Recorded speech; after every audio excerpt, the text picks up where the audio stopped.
केमिति हेइथिला श्रीजीउंको देहरे फोटका कहा पाई पोड़ी जाइथिला महाप्रभुंको शरीर किए सेई ब्राह्मण किए सेई बालक किए सेई भक्त। जय जगन्नाथ। प्रभु लीलामयଙ୍କ लीलार आदि नाही कि अंत मध्य नाही।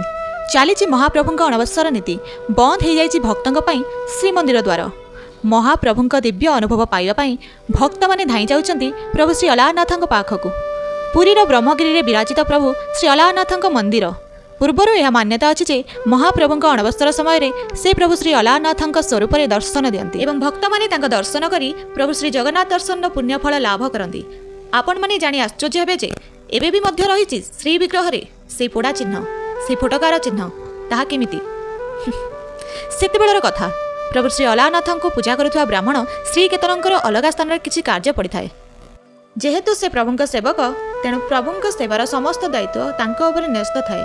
से तांको कुनी पुत्र को डाकिले एवं समस्त दायित्व कथा ताकू कहिले आ बुझाई कहिले अलारनाथଙ୍କୁ खाइबाकू देबू से खाद्य खाई सारिया परे तू खाद्य ग्रहण करिवो। एहा कही से चली गले तांको कार्य रे।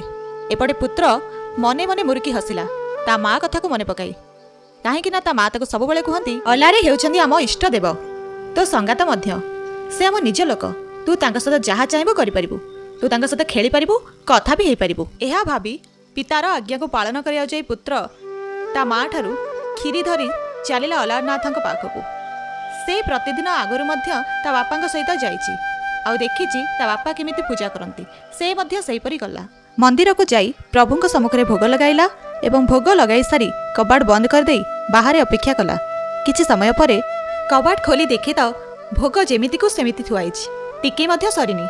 अबोध बालक सीए बा कौन जानी पूजा कौन मंत्र कौन भक्ति कौन से देखिछि ता बापा जेमिति करंती से मध्य सेमिति कला। जेतेबेले प्रभु टिके मध्य ग्रहण कलेनी से प्रभुंक सम्मुखକୁ आसी छिड़ा हैला। तांका आखिरे आखि मिसई देई ता कुन्नी कुन्नी स्वर रे प्रभुंक कहिला आ अलाले खा खिली मते नचे पूजा कली बापा जाइछंती बाहालगा मते अचना पूजा लना मो माँ कहिछि तू खाइले मु खाइबी तू आ जल्दी खाई दे तू न खाइले मु एठु कुआडे जिबिनी एठी एमती रहिबी। एमिति बारंबार बारंबार कही प्रभुंक आगरे जिदी करी बसिला। प्रभु तो भावग्राही भावर ठाकुर से बा केमिति चुप रही परिबे।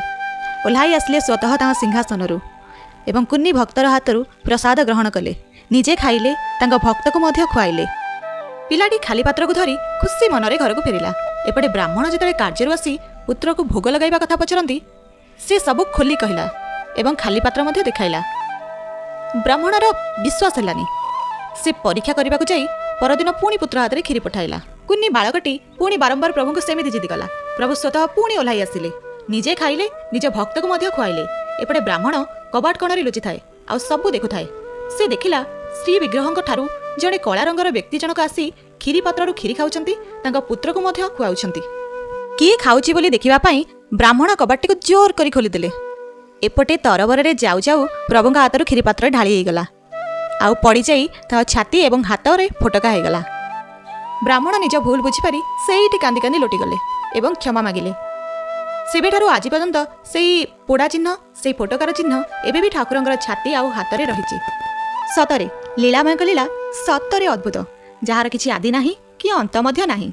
से सतरे भक्तर नाथ भक्तिर नाथ अनाथर नाथ प्रभु श्री अलारनाथ। जय जगन्नाथ।